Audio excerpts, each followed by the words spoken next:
No one's watching the roof. A guy got up there.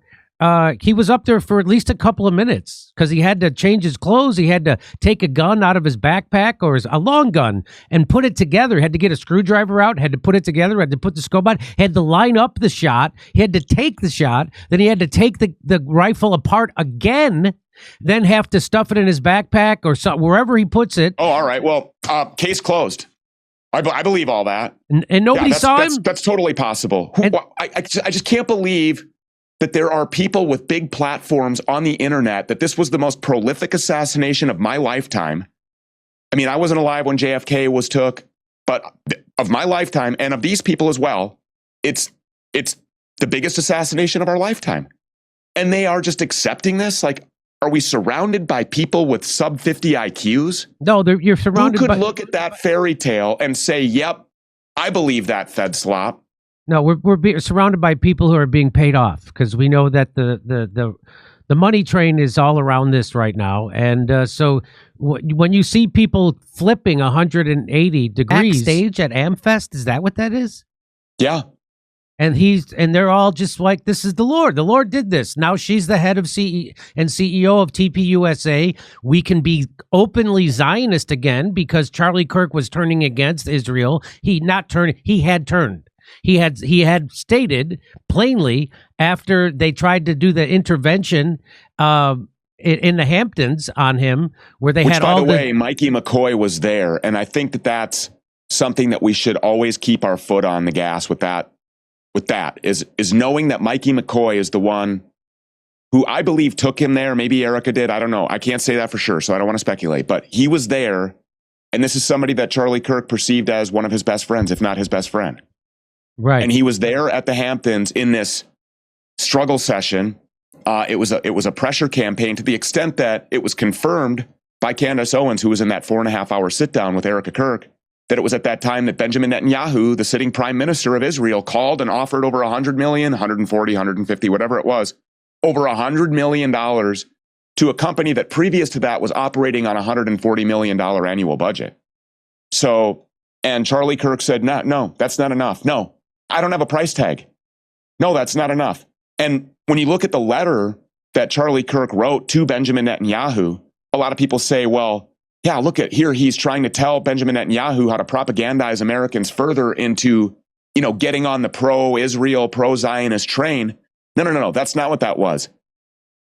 Andrew Colvett lied about talking to a surgeon about Charlie Kirk's Superman-like neck bones of steel.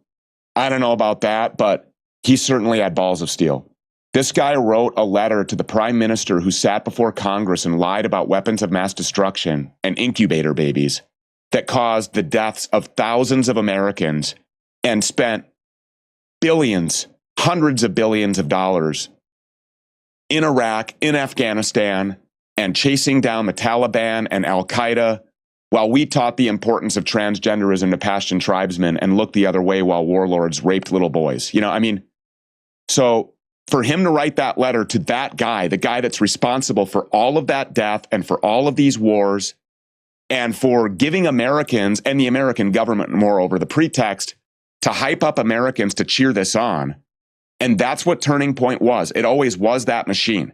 It was the machine that would shill for that fighting force to go into these wars that don't benefit America. They don't benefit our national security or certainly our economic interests. And I think Charlie realized, no, I don't want to do this.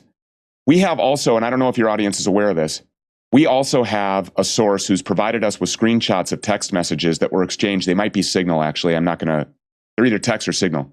Messages between Tyler Boyer and other top-ranking TPUSA brass. And this was before Charlie was dead. And these messages were that they were showing tremendous concern. The word was concern that Charlie Kirk was about to, quote, go ballistic on Trump over wars and over Epstein.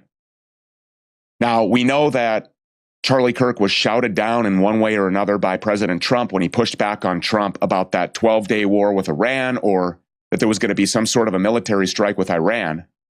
And then what happened immediately after Charlie was gone?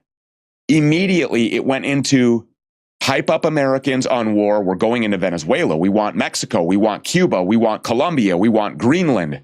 We just want to expand America to everywhere and turn into this like globalist, borderless society with a one world government. And of course, all the neocons love this. They love this.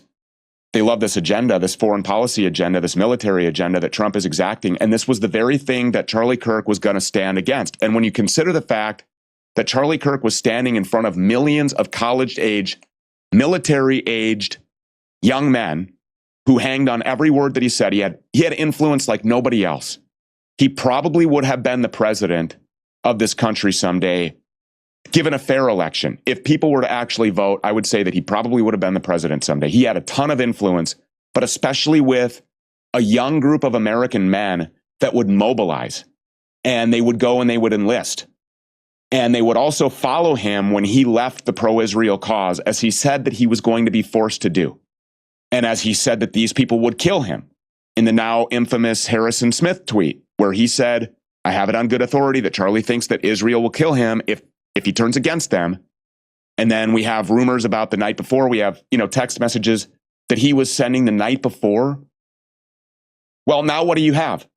You have Turning Point back in its original and really supercharged on steroids.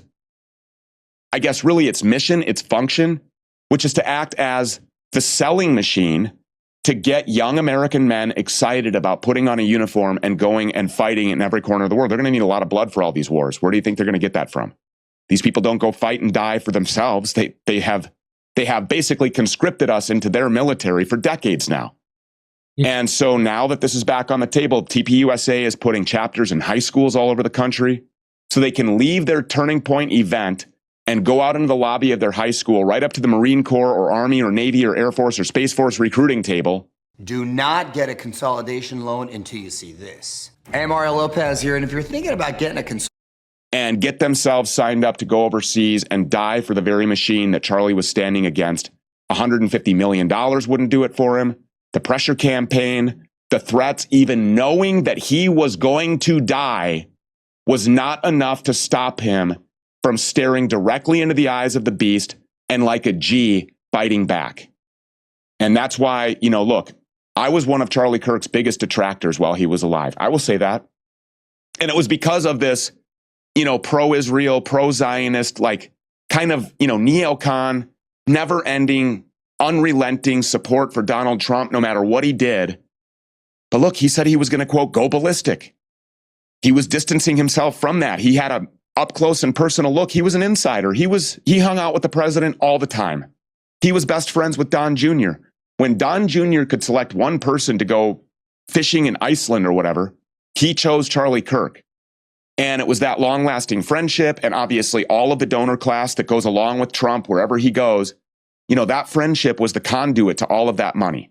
And then you have Tyler Boyer, who made that arrangement, that introduction of Erica Fransfay to Charlie, who would soon be Erica Kirk, the Romanian orphanages, the Ukrainian orphanages. It's just all so much. All of this was by design. The people that were around Charlie Kirk were very carefully selected and put around him.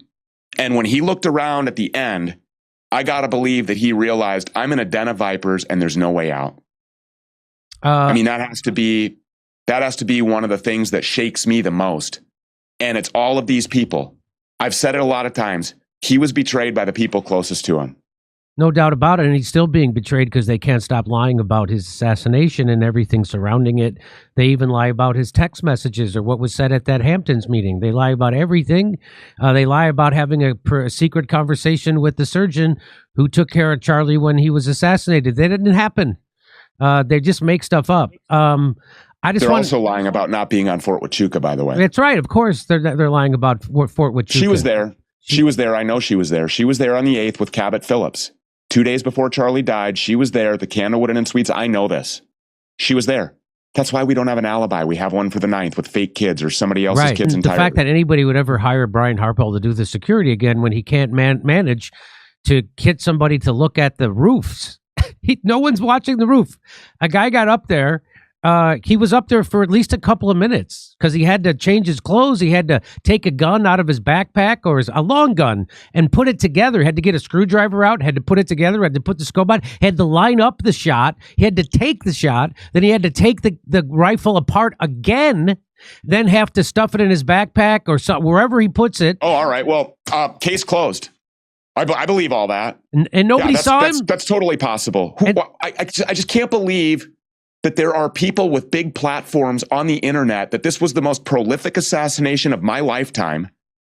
I mean, I wasn't alive when JFK was took, but of my lifetime and of these people as well, it's the biggest assassination of our lifetime. And they are just accepting this? Like, are we surrounded by people with sub 50 IQs? No, you're surrounded by... Who by... could look at that fairy tale and say, yep, I believe that Fed slop?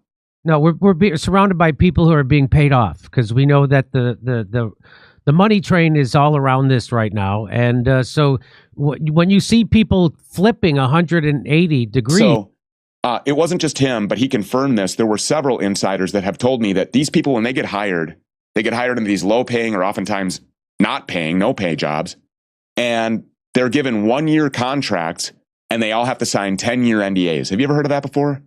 I got a 1-year contract, but a 10-year NDA. I've heard this now from 6 different sources inside of Turning Point.